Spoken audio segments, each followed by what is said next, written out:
अगर हिम्मत हो नरेंद्र मोदी को तो आज मतदान करा के देख ले कि आपके पक्ष में कितने लोग हैं खड़ा।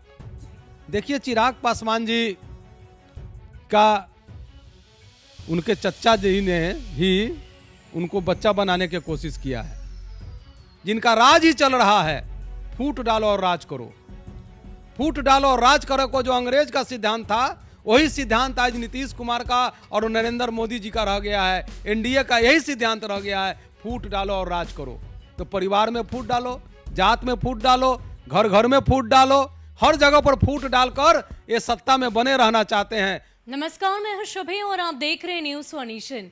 यूं तो बिहार सरकार की तरफ से लाख दावे किए जाते हैं, चाहे हम बात करें विकास की, चाहे हम बात करें बाढ़ की, या फिर इस पूरे कोरोना काल में लाख विकास के दावे किए गए, सुशासन के दावे किए गए। लेकिन आए दिन इस तरह की तस्वीर सामने आती है जो बिहार सरकार के कथित सुशासनी सरकार पर सवाल खड़े करती है। इतना ही नहीं, विपक्ष की ओर से लगातार इन तस्वीरों को साझा कर बिहार सरकार पर सवाल खड़े किए गए हैं। इतना ही नहीं, बिहार की बदहाल स्वास्थ्य व्यवस्था की खासकर पोल खोलती कई सारी तस्वीरें विपक्ष की ओर से साझा की गई है। लेकिन इन सब के बीच अगर अभी की बात करें तो देश के प्रधानमंत्री नरेंद्र मोदी की तरफ से मुफ्त में वैक्सीन और साथ ही साथ मुफ्त राशन वितरण की बात भी कही गई। इसके साथ अगर हम प्राकृतिक आपदा बाढ़ की बात करें तो बाढ़ से भी इस वक्त पूरा बिहार जूझ रहा है।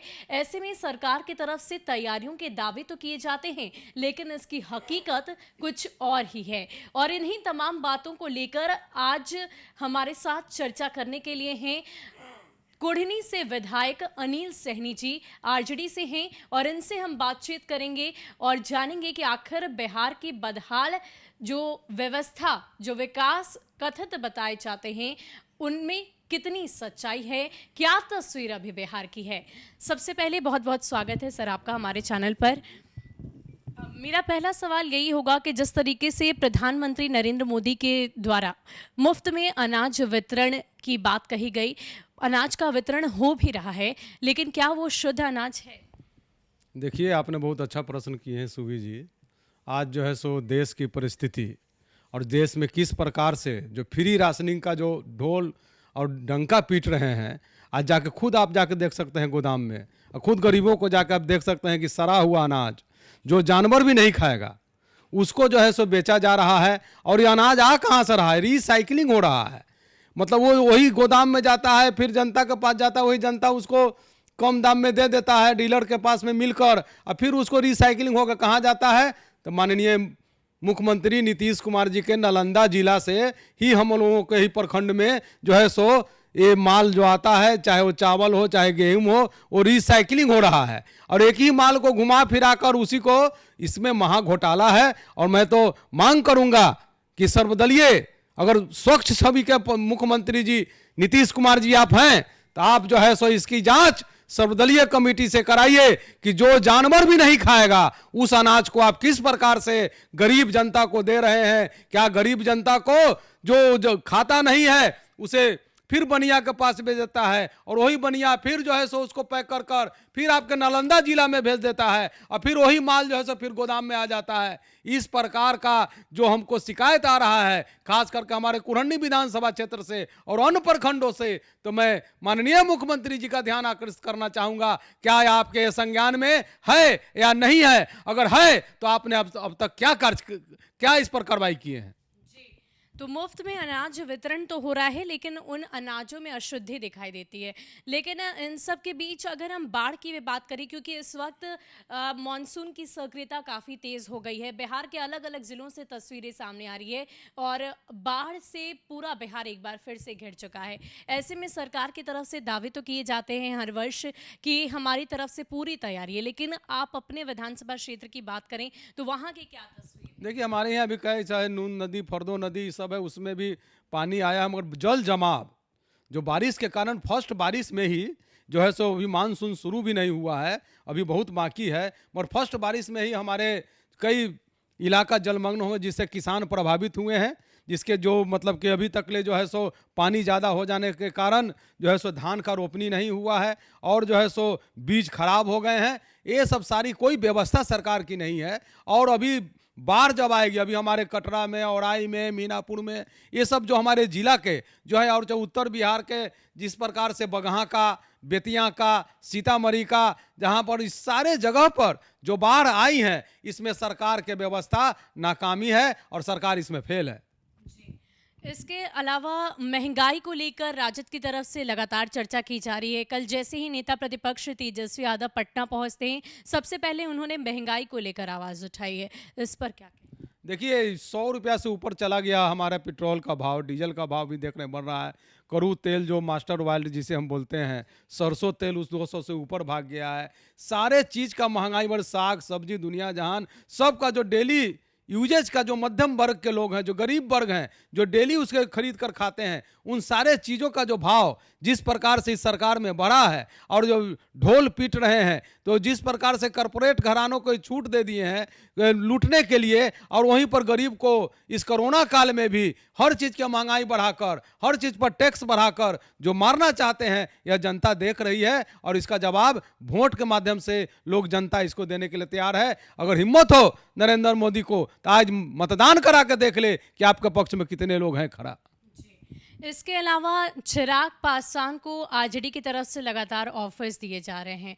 नेता प्रतिपक्ष तेजस्वी यादव ने खुद ही कहा है कि इस बारे में अगर वो सोचना चाहते हैं तो सोच सकते हैं। देखिए, चिराग पासवान जी का उनके चचा जी ने ही उनको बच्चा बनाने की कोशिश किया है और चिराग पासवान जी को आज उनके झोपड़ी में आग लगाने का कोई काम किया है तो उनके परिवार के ही चचा ने किया है। और बराबर जब भी हम गरीबों पर, शोषित उपेक्षित स्वर्ण गरीबों पर कोई आफत आता है तो उसके लिए हमारे तेजस्वी यादव, लालू परिवार, राजद बराबर खड़ा रहा है। इसका उदाहरण है कि जब रामविलास पासवान जी को सभी जगह से हार गए थे, यही एनडीए के कारण, यही भाजपा के कारण, जिनका राज ही चल रहा है, फूट डालो और राज करो, फूट डालो और राज करो को जो अंग्रेज का सिद्धांत था, वही सिद्धांत आज नीतीश कुमार का और नरेंद्र मोदी जी का रह गया है। एनडीए का यही सिद्धांत रह गया है, फूट डालो और राज करो। तो परिवार में फूट डालो, जात में फूट डालो, घर घर में फूट डालो, हर जगह पर फूट डालकर ये सत्ता में बने रहना चाहते हैं। तो आज के परिस्थिति में जिस प्रकार से हमारे लालू यादव बुरे दिनों में रामविलास पासवान जी को राज्यसभा भेजने के काम किए थे और राजनीति को उनको जिंदा रखने का लॉ को दिए थे, उसी प्रकार से आज तेजस्वी यादव जी के नेतृत्व में और तेजस्वी जी के साथ कदम से कदम मिलाकर अगर चिराग पासवान जी चलते हैं तो जो लोग इनके साथ गद्दारी किया है वो सबको जवाब हम लोग चुनाव और आगामी लोकसभा चुनाव में उनको देंगे। जी, और आरजेडी की तरफ से लगातार इस बात के दावे किए जा रहे हैं कि 15 अगस्त तक बिहार में सत्ता परिवर्तित हो जाएगी और तेजस्वी यादव मुख्यमंत्री बनेंगे। इस पर क्या? देखिए, आरजेडी की तरफ से हम लोग तो ऐसा कोई हम तोड़ फोड़ और उनके जैसा नहीं है कि घर को ही तोड़ दो, परिवार को ही तोड़ दो, पार्टी को ही तोड़ दो। हम लोग तोड़ फोड़ नहीं करने वाले हैं। बढ़ रहा है जिस प्रकार से लोगों को समस्या बढ़ रहा है। अभी आप वैक्सीनेशन के बारे में बात किए कि वैक्सीनेशन किस प्रकार से चल रहा है। मेरे पास एक उदाहरण है। अभी मेरा ड्राइवर है रंजीत, उसको जब फर्स्ट वैक्सीनेशन पड़ा और सेकंड आ गया, कौन सी आपको पड़ गया, जबकि सेकंड अभी तक उसको पड़ा नहीं है और उसको मैसेज आ गया कि आपको ऐसा दूसरा डोज भी पड़ गया। तो ये वैक्सीनेशन का क्या स्थिति है ये समझ ली। सारे चीज से लोग परेशान हैं। आप फ्री वैक्सीनेशन करा रहे हैं, इसका मतलब इसमें भी घोटाला है, इसमें भी भारी घोटाला होने वाला है। इसका भी जांच होना चाहिए कि जिस व्यक्ति को वैक्सीनेशन हुआ ही नहीं सेकंड, उसको आ गया कि हो चुका है, और आज जो है सो उसके जब दोबारा देने गया तो कहता है उसका कंप्यूटर आपको नहीं ले रहा है क्योंकि आप तो वैक्सीनेशन दोबारा हो गया, जबकि उसको नहीं हुआ है। यह है इनका वैक्सीनेशन। इसके अलावा राजद सुप्रीमो लालू प्रसाद यादव जल्द ही पटना आएंगे। इसको लेकर कार्यकर्ताओं की, नेताओं की, आप लोगों की क्या तैयारी है? देखिए, हमारे मार्गदर्शक और हम लोगों को गरीबों शोषित उपेक्षित स्वर्ण गरीबों के मसीहा आदरणीय लालू प्रसाद यादव जी, जिन्होंने इन गरीबों को जगाने का और अपने हक के लिए लड़ाई लड़ने का जिसने सिखाया, आज उसको प्रताड़ित करने का जो काम किया गया, आप ही समझिए कि यह जो कार्य जो हुआ, घोटाले पर घोटाला किसके राज में हुआ? कांग्रेस के राज उस समय था, डॉक्टर जगन्नाथ मिश्रा मुख्यमंत्री थे। डॉक्टर जगन्नाथ मिश्रा को उसी केस में होता है बेल और लालू यादव को हो जाता है जेल। ये सब लोग जनता समझ रहा है। नेशनल मंडेला को जिस प्रकार से जेल में रखा गया और उनको सताया गया, और जब जेल से छूटे तो वहां के वो राष्ट्रपति बने। उसी प्रकार से चाहे कितनों सता लीजिए, सत्य का बराबर जीत होता है। सत्य को परेशान किया जाता है, पराजित नहीं किया जा सकता। लालू यादव को आप जितना परेशानी करोगे, जनता उतना ही व्याकुल और उतना ही उन पर विश्वास करेगा और उनके लिए लड़ाई लड़ेगा। अगर लालू जी पटना आवेंगे तो उनका भव्य स्वागत होगा और पटना आने पर हम लोग उनको स्वागत में खड़ा रहेंगे। बहुत बहुत शुक्रिया आपका हमारे साथ जुड़ने के लिए।